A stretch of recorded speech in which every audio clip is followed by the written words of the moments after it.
Welcome to Rozgar Academy. Hello friends, welcome to Rozgar academy. So friends, कैसे हैं आप सभी? आई होप आप सभी बहुत शानदार होंगे और अपनी पढ़ाई को भी उतने ही शानदार तरीके से एंजॉय कर रहे होंगे। सो फ्रेंड्स, ऐसे ही शानदार पढ़ाई को जारी रखने के लिए हमारे साथ बने रहें ताकि हम आपके लिए ऐसे ही शानदार वीडियोस लाते रहें। तो चलिए फ्रेंड्स, आज का अपना शानदार लेक्चर शुरू करते हैं। तो फ्रेंड्स, आज के लेक्चर में हम मौर्योत्तर काल को पढ़ेंगे। तो चलिए फ्रेंड्स, आज का अपना शानदार लेक्चर शुरू करते हैं। सो फ्रेंड्स, पुष्यमित्र ने मौर्य शासक बृहदत्त की हत्या करके मगध में शुंग वंश की स्थापना की। ओके, ये ब्राह्मण जाति से थे, इसलिए इस वंश को ब्राह्मण वंश भी कहते हैं। ओके फ्रेंड्स, इसको ब्राह्मण वंश भी कहते हैं। और पुष्यमित्र शुंग ने शुंग वंश की स्थापना की। याद रखिएगा, ये क्वेश्चन पूछे जाते हैं फ्रेंड्स कि शुंग वंश के संस्थापक कौन थे, तो आपको बताना है पुष्यमित्र शुंग। ओके, और पाणिनि ने इनको भारद्वाज गोत्र का कहा है, किसको? ब्राह्मण वंश को। और फ्रेंड्स, इनकी राजधानी क्या थी? अगर बात करें तो इनकी राजधानी विदिशा थी। ये भी याद रखिएगा, पूछते हैं क्वेश्चन। और ये कहाँ? एमपी में स्थापित करी इन्होंने, अपनी राजधानी विदिशा बनाई। याद रखिएगा फ्रेंड्स, पूछ लिया जाता है शुंग वंश की राजधानी क्या थी, तो आप बताएंगे विदिशा।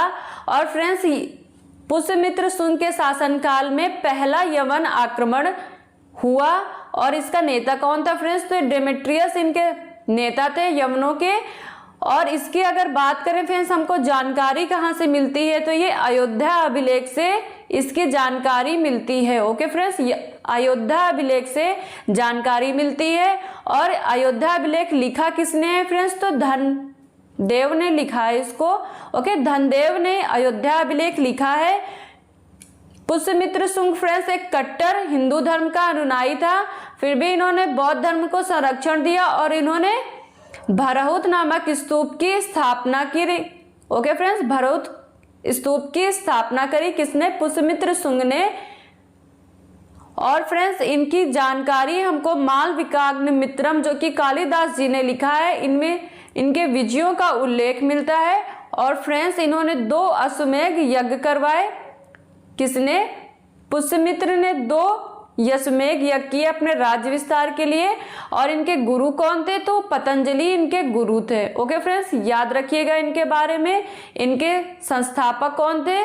तो पुष्यमित्र संस्थापक थे। इनको पाणिनि ने भारद्वाज गोत्र का कहा है। इनकी राजधानी फ्रेंड्स विदिशा थी। और इनके टाइम पे यवन आक्रमण होता है। डेमेट्रियस इनके प्रमुख थे, नेता थे। और इसकी जानकारी कहाँ से मिलती है? तो ये अयोध्या अभिलेख से इसकी जानकारी मिलती है। ये एक हिंदू धर्म के अनुयायी थे और इन्होंने बौद्ध धर्म को संरक्षण दिया और भरहुत जो कि एमपी में एक स्तूप का निर्माण करवाया। ओके फ्रेंड्स, और मालविकाग्निमित्रम में इनके विजयों का उल्लेख मिलता है। साथ ही साथ इन्होंने 2 अश्वमेध यज्ञ करवाए। इनके गुरु कौन थे? तो वो पतंजलि थे। ओके फ्रेंड्स, चलिए अगला तो चलिए फ्रेंड्स, अब शुंग वंश को मैप में देख लेते हैं। तो देखिए फ्रेंड्स, शुंग वंश कहाँ तक फैला हुआ है? अगर बात करें फ्रेंड्स, तो ये एमपी से लेके छत्तीसगढ़, एमपी, छत्तीसगढ़, झारखंड, ओडिशा और पश्चिम बंगाल, बिहार तक फैला हुआ है। ओके फ्रेंड्स, ये शुंग साम्राज्य है जो कि देखिए फ्रेंड्स कहाँ तक फैला हुआ है, इसकी बाउंड्रीज कहाँ तक है। और फ्रेंड्स, ये देखिए, ये सांची जो कि सांची स्तूप का निर्माण करवाया था। ओके, ये उज्जैन। चलिए फ्रेंड्स, आगे देख लेते हैं। यहाँ पे फ्रेंड्स आप कह रहे हैं कि इनके स्रोत कौन कौन से थे। अगर बात करें कि शुंग वंश की जानकारी कहाँ से मिलती है, तो फ्रेंड्स बौद्ध ग्रंथ दिव्य वेदांत से इसकी जानकारी मिलती है। ओके, बौद्ध ग्रंथ दिव्य वेदांत से। और मिलिंद पन्हो जो कि पाली भाषा में लिखा है, मिलिंद पन्हो, इसमें नागसेन और मिनेंडर की वार्ता है। ओके फ्रेंड्स, ये याद रखिएगा, पूछा जाता है नागसेन और मिनेंडर की वार्ता कहाँ पे है, तो आप बताएंगे मिलिंद पन्हो में है। और साथ ही साथ महाभाष्य, ये किसने लिखी है? पतंजलि ने लिखी है। इससे शुंग वंश की जानकारी मिलती है। कहाँ से? महाभाष्य से। साथ ही साथ फ्रेंड्स बेसनगर अभिलेख से भी इनकी जानकारी मिलती है। और ये किसका है? तो ये हेलियोडोरस का है। ओके, अगर आपसे पूछा जाए बेसनगर अभिलेख किसका है, तो आप बताएंगे हेलियोडोरस का है। ओके, और पेरिप्लस ऑफ द एरेथियन सी से भी इनकी जानकारी मिलती है। इसके लेखक अज्ञात है, इसके लेखक के बारे में जानकारी नहीं है। ओके, नेचुरल हिस्ट्री ये प्लिनी ने लिखी है, इससे भी शुंग वंश की जानकारी मिलती है। नानाघाट अभिलेख ये सतकर्णी प्रथम का है। नानाघाट अभिलेख अगर आपसे पूछा जाए किसका है तो आप बताएंगे सतकर्णी प्रथम का है, इससे भी शुंग वंश की जानकारी मिलती है। साथ ही साथ नासिक अभिलेख, ओके, नासिक अभिलेख ये किसका है, ये गौतमी पुत्र सातकर्णी का है, सातवाहन शासक हैं फ्रेंड्स, इससे भी शुंग वंश की जानकारी मिलती है। जूनागढ़ अभिलेख ये रुद्रदामन का है, इससे भी शुंग वंश की जानकारी मिलती है। तो फ्रेंड्स आप याद रखिएगा सभी, ये अलग से भी पूछे जाते हैं क्वेश्चन कि अगर आपसे पूछ लिया जाए बेसनगर अभिलेख किसका है तो आप बताएंगे हेलियोडोरस का है, और पूछा जाए नानाघाट अभिलेख किसका है तो आप बताएंगे सतकर्णी प्रथम का। आप फ्रेंड्स कोई भी क्वेश्चन उठा के देखिएगा, पुराने पेपर में इसके क्वेश्चन खूब पूछे जाते हैं फ्रेंड्स ऐसे। और नासिक अभिलेख अगर बात करें तो ये गौतमीपुत्र सातकर्णी का है, और जूनागढ़ अभिलेख ये रुद्रदामन का है। तो फ्रेंड्स ऐसे भी क्वेश्चन पूछे जाते हैं। चलिए आगे देख लेते हैं। यहाँ पे फ्रेंड्स आप देखेंगे अग्निमित्र के बारे में। ओके, अग्निमित्र ये फ्रेंड्स पुष्यमित्र के बेटे थे, अग्निमित्र पुष्यमित्र के बेटे थे, और इन्होंने लगभग 8 वर्ष तक शासन किया। ओके, 8 वर्ष तक शासन करते हैं कौन, अग्निमित्र। और ये राजा बनने से पूर्व विदिशा के उपराज्यपाल थे। कौन, अग्निमित्र विदिशा के उपराज्यपाल थे, और ये पुष्यमित्र शुंग के बेटे थे। इनका उल्लेख कालिदास के नाटक मालविकाग्नि मित्रम में मिलता है, वो भी एक नायक के रूप में। अगर बात करें तो मालविकाग्नि मित्रम में किसकी बात की गई है तो यहाँ पे फ्रेंड्स अग्निमित्र और मालविका की बात की गई है। ओके, अग्निमित्र और मालविका की यहाँ पे बात की गई है। किसमें, मालविकाग्नि मित्रम में। ये किसने लिखा है, ये कालिदास जी ने लिखा है।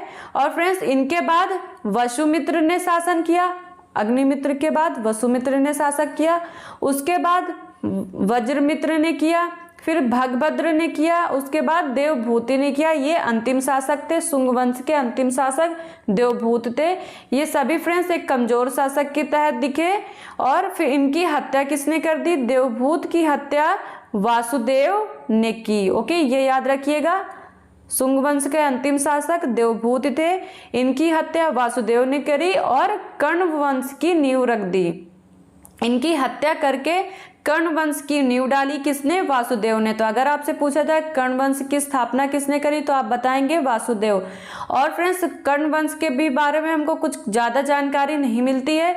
कर्ण वंश का अंतिम शासक कौन था तो सुशर्मा कर्ण वंश का अंतिम शासक था। ओके, अगर पूछा जाए कर्ण वंश के संस्थापक कौन थे तो आप बताएंगे वासुदेव। और पूछा जाए इस वंश का अंतिम शासक कौन थे तो आप बताएंगे सुशर्मा कर्ण वंश का अंतिम शासक था। और इनकी हत्या किसने करी तो इनकी हत्या सिमुक ने करी और सातवाहन वंश की नींव डाली। ओके, सिमुक ने इनकी हत्या करके सातवाहन वंश की स्थापना करी। चलिए आगे देख लेते हैं फ्रेंड्स।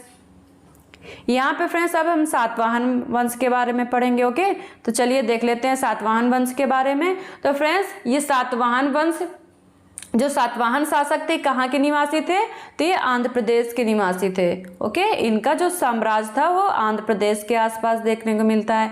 और इनकी राजधानी क्या थी फ्रेंड्स तो इनकी राजधानी प्रतिष्ठान थी, इसको पैठन भी कहते हैं। और इनकी प्राचीन राजधानी अमरावती भी थी। ओके, अमरावती भी थी। प्रतिष्ठान या फिर पैठन इनकी राजधानी थी। ये कहाँ पे स्थित है फ्रेंड्स तो ये महाराष्ट्र के औरंगाबाद जिले में स्थित है। प्रतिष्ठान औरंगाबाद जिले में स्थित है।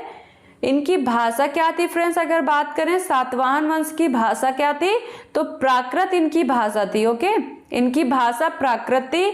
और लिपि कौन सी थी तो लिपि ब्राह्मी थी। याद रखिएगा, सातवाहन वंश की भाषा प्राकृत थी और लिपि क्या थी तो ब्राह्मी इनकी लिपि थी। साथ ही साथ फ्रेंड्स यहाँ पे देखिए अशोक के अभिलेख में इनको सती पुत्र कहा गया है। ओके, सातवाहन शासकों को अशोक के अभिलेख में सती पुत्र कहा गया है। इसकी जानकारी 13वें अभिलेख शिलालेख में मिलती है, इनको सती पुत्र कहा गया है। ओके, अब देखते हैं फ्रेंड्स सिमुक ने इनके वंश की स्थापना करी। सातवाहन वंश की स्थापना सिमुक ने करी, हमने पीछे देख लिया फ्रेंड्स। इनके बारे में ज्यादा जानकारी नहीं मिलती है। तो फ्रेंड्स अब बात करें इस वंश के सबसे महान शासक कौन कहलाए तो सतकर्णी प्रथम। सतकर्णी प्रथम सातवाहन वंश के प्रथम महान शासक थे। इनकी विवाह किससे हुआ फ्रेंड्स अगर बात करें तो इनका विवाह नागनिका से हुआ। नागनिका से याद रखिएगा, ये अंग कुल की राजकुमारी थी। ओके, नागनिका अंग कुल की राजकुमारी थी। नागनिका से इनका विवाह हुआ और इन्हीं का ही सतकर्णी प्रथम का है नानाघाट अभिलेख। ओके, नानाघाट अभिलेख अगर पूछा जाए किसका तो सतकर्णी प्रथम का याद रखिएगा, ये प्रथम भूमिदान का अभिलेख है। ओके फ्रेंड्स, अगर बात करें प्रथम भूमिदान अभिलेख कौन है तो नानाघाट अभिलेख है। यहाँ से ब्राह्मणों को भूमि दान दे जाने की शुरुआत हो गई। ओके फ्रेंड्स, तो ये प्रथम भूमिदान अभिलेख है, नानाघाट अभिलेख पूछा जाता है फ्रेंड्स, याद रखिएगा। और फ्रेंड्स इन्होंने 2 अश्वमेध यज्ञ कराए। किसने? सतकर्णी ने 2 अश्वमेध यज्ञ करे और 1 राजसूय यज्ञ करवाया। ओके, 1 राजसूय यज्ञ और 2 अश्वमेध यज्ञ करवाए किसने? सतकर्णी ने। याद रखिएगा फ्रेंड्स, ये क्वेश्चन पूछे जाते हैं कि किसने 2 अश्वमेध यज्ञ करवाए तो आप बताएंगे सतकर्णी प्रथम ने। ओके, इनके शासनकाल में हाल ने प्राकृत भाषा में, हाल कवि का नाम था, इन्होंने प्राकृत भाषा में गाथा सप्तशती की रचना की। किसकी? गाथा सप्तशती। याद रखिएगा, पूछा जाता है गाथा सप्तशती की रचना किसने की तो आप बताएंगे महाकवि हाल ने। और साथ ही साथ गुणाढ़ ने वृहत कथा की रचना की। ओके, ये 2 नाम याद रखिएगा, हाल ने गाथा सप्तशती की रचना की और गुणाढ़ ने वृहत कथा की रचना की। चलिए आगे देख लेते हैं। तो फ्रेंड्स अब हम देखेंगे गौतमी पुत्र सातकर्णी के बारे में। देखते हैं ये कौन थे गौतमी पुत्र सातकर्णी। तो फ्रेंड्स ये शक्तिशाली शासक थे, सातवाहन वंश के शक्तिशाली शासक कौन थे तो गौतमी पुत्र सातकर्णी थे। और फ्रेंड्स बात करें तो ये नहपान, एक शक शासक थे नहपान, उनसे इनका युद्ध होता है। किसका? गौतमी पुत्र सतकर्णी का। और नहपान हार जाते हैं। ओके, ये शक शासक थे, नहपान एक शक शासक था, इससे इनका युद्ध होता है और ये हारते हैं। ओके, और बात करें फ्रेंड्स कि गौतमी पुत्र सतकर्णी का राज्य विस्तार कहाँ तक था तो फ्रेंड्स इनका विस्तार उत्तर में मालवा से लेके काठियावाड़ गुजरात तक था और दक्षिण में बात करें फ्रेंड्स तो ये कृष्णा नदी तक था। ओके, कृष्णा नदी तक इनका दक्षिण में फैला हुआ था और बरार से लेके पश्चिम में कोंकण तक फैला हुआ था इनका साम्राज्य। इन्होंने त्रिसमुद्र तोयपीत वाहन की उपाधि धारण की। ओके, त्रिसमुद्र तोयपीत वाहन इन्होंने उपाधि धारण की, जिससे पता चलता है कि इनका प्रभाव पूर्वी, पश्चिमी तथा दक्षिणी सागर में था, अर्थात बंगाल की खाड़ी, अरब सागर और हिंद महासागर में दक्षिण की ओर इनका प्रभाव था इनके साम्राज्य का। इनके घोड़ों ने 3 समुद्रों का पानी पिया, ऐसा उल्लेख कहाँ पे है फ्रेंड्स तो नासिक अभिलेख में ऐसा उल्लेख मिलता है कि गौतमी पुत्र सातकर्णी के घोड़ों ने 3 समुद्रों का पानी पिया, अर्थात बंगाल की खाड़ी का, अरब सागर और हिंद महासागर। ये बहुत ही शक्तिशाली शासक था। ओके, याद रखिएगा गौतमी पुत्र सातकर्णी के बारे में। आई होप आपको फ्रेंड्स चीज़ें समझ आ रही होंगी। चलिए आगे बढ़ते हैं। तो फ्रेंड्स ये है सातवाहन साम्राज्य। चलिए मैप में थोड़ा सा देख लेते हैं इसको। तो फ्रेंड्स देखिए इनका साम्राज्य विस्तार कहाँ तक है, सातवाहन। ओके फ्रेंड्स, ये सातवाहन साम्राज्य है। तो देखिए फ्रेंड्स इधर कर्नाटका, ओके, कर्नाटका, आंध्र प्रदेश और तेलंगाना में लगभग सातवाहन साम्राज्य फैला हुआ है। ओके, सातवाहन साम्राज्य है। चलिए आगे देख लेते हैं। यहाँ पे फ्रेंड्स अब हम देखेंगे पुलमावी के बारे में। ये गौतमी पुत्र सातकर्णी के पुत्र थे। कौन? पुलमावी। ओके, पुलमावी ये गौतमी पुत्र सातकर्णी के पुत्र थे। इनका विवाह किससे हुआ फ्रेंड्स अगर बात करें तो शक राजा रुद्रदामन की पुत्री से। ये शक राजा थे। कौन? रुद्रदामन। शक राजा रुद्रदामन का युद्ध होता है पुलमावी से। ओके, इनका युद्ध होता है पुलमावी से और ये पुलमावी को 2 बार हराते हैं। कौन? शक राजा हराता है पुलमावी को 2 बार युद्ध में और अपनी बेटी का विवाह कर देता है। किससे? पुलमावी से, क्योंकि इनकी जो शक्ति से ये बहुत प्रसन्न हो जाते हैं शक राजा रुद्रदामन और अपनी पुत्री का विवाह पुलमावी से करा देते हैं। इन्होंने नवनगर नामक स्थान की स्थापना करी थी, नौनगर नामक। चलिए अब आगे देखते हैं फ्रेंड्स। तो आप देखेंगे फ्रेंड्स हम पुलमावी तृतीय के बारे में। ये अंतिम सातवाहन शासक थे। ओके, अंतिम सातवाहन शासक अगर पूछे कौन थे तो पुलमावी तृतीय थे। और फ्रेंड्स अगर बात करें सातवाहन वंश की, इनकी भाषा कौन थी, तो फ्रेंड्स इनकी भाषा प्राकृत थी। ओके, ये प्राकृत भाषा का प्रयोग करते थे। इन्होंने चैत्य विहार आदि का निर्माण करवाया था सातवाहनों ने। और फ्रेंड्स सबसे इंपॉर्टेंट ये है, अगर पूछा जाए आपसे सातवाहन शासक ने किस प्रकार के सिक्के जारी किए, तो आप बताएंगे चांदी, तांबा, पोटीन और सीसा। ओके फ्रेंड्स, ये याद रखिएगा, एग्जाम में पूछे जाते हैं। इन्होंने चांदी, तांबा, पोटीन और सीसे आदि के सिक्के चलाए थे। और इनका साम्राज्य कैसा था, तो साम्राज्य इनका मात्र सत्तात्मक था, क्योंकि फ्रेंड्स आप देख रहे हैं ना, इनकी माता गौतमीपुत्र के नाम पे इनका सभी के नाम गौतमीपुत्र, सतकर्णी आदि इन्होंने पढ़ा। तो ये मात्र सत्तात्मक इनका साम्राज्य था। इन्होंने सिक्के चांदी, तांबे, प्रोटीन और शीशे के सिक्के चलाए। और इनकी भाषा कौन सी थी फ्रेंड्स, तो इनकी भाषा प्राकृत थी। आई होप आप याद रखेंगे। चलिए आगे देख लेते हैं। अब फ्रेंड्स देखते हैं सातवाहन साम्राज्य का प्रशासन। ओके, अब प्रशासन के बारे में देख लेते हैं। तो फ्रेंड्स इनका प्रशासन 3 भागों में बटा हुआ था। सातवाहनों का जो प्रशासन था 3 भागों में बांटा हुआ था अपनी सुविधा के लिए। पहला था फ्रेंड्स जनपद। ओके, पहला था जनपद, जिसको जिला कहा गया। ओके, जनपद को जिला कहते थे, आज भी फ्रेंड्स यही है, जनपद जिला कहलाता है। और उसके बाद उनको कुछ उपखंडों में बांट रखा था जनपद को। ओके, जनपद को उन्होंने उपखंडों में बांटा था और इसको आहार कहा जाता था। ओके, आहार कहलाता था, जो जनपद के कुछ छोटे उपखंडों में इनको बांट के आहार कहलाते थे। और इनका प्रमुख कौन होता था फ्रेंड्स, तो इनका प्रमुख अमात्य कहलाता था। ओके, आहार का प्रमुख अमात्य कहलाता था। और अब अगर बात करें फ्रेंड्स, तो आहारों के उपखंड थे, इनको ग्राम कहा गया। ओके, आहार के उपखंड को ग्राम कहा गया। जो आहार को छोटे छोटे उपखंडों में बांटा गया तो वो ग्राम कहलाए। और जो इनका प्रमुख होता था वो ग्रामिका कहलाता था। ओके, ग्राम का प्रमुख ग्रामिका कहलाता था, आहार का प्रमुख अमात्य कहलाता था। ओके, और जनपद एक जिला था, जो बड़ी इकाई था, तो हम ये कह सकते हैं सबसे बड़ी इकाई जिला था। ओके, बड़ी इकाई जिला था, उसके बाद आहार था और फिर उसके बाद ग्राम था। ओके फ्रेंड्स, याद रखिएगा। अब फ्रेंड्स बात करें तो राज्य का प्रमुख कौन था, तो राज्य का प्रमुख राजा होता था। ओके, राज्य का प्रमुख राजा होता था। ये सिक्के आदि जारी करने का कार्य कौन करता था, राजा करता था। ओके, उसके बाद महाभोज होते थे, राजा के नीचे महाभोज थे, ये मंत्री आदि होते थे। महाभोज मंत्री कहलाते थे। उसके बाद सेनापति होते थे, तीसरे नंबर पे सेनापति होते थे, ये प्रांतीय राज्यपाल वगैरह होते थे। अगर बात करें फ्रेंड्स तो सब यहाँ पे पद के अनुसार राजा सबसे बड़े, फिर उसके बाद मंत्री, इनको महाभोज कहते हैं, और फिर उसके बाद सेनापति। ओके फ्रेंड्स, ये याद रखिएगा, ये इनके प्रशासन की इकाई थी। जनपद सबसे बड़ा, फिर उसके बाद आहार और फिर ग्राम सबसे छोटी इकाई। उसी प्रकार राजा इनका सेंट्रल में होता था, राजा सर्वोत्तम था, सर्वोच्च था, ये सिक्के जारी करते थे। उसके बाद महाभोज, ये मंत्री वगैरह थे, और सेनापति आते हैं, ये राज्यपाल थे। ओके, आई होप आपको फ्रेंड्स चीज़ें क्लियर हो रही होंगी। चलिए आगे देख लेते हैं। तो चलिए फ्रेंड्स अब सातवाहन स्थापत्य देख लेते हैं।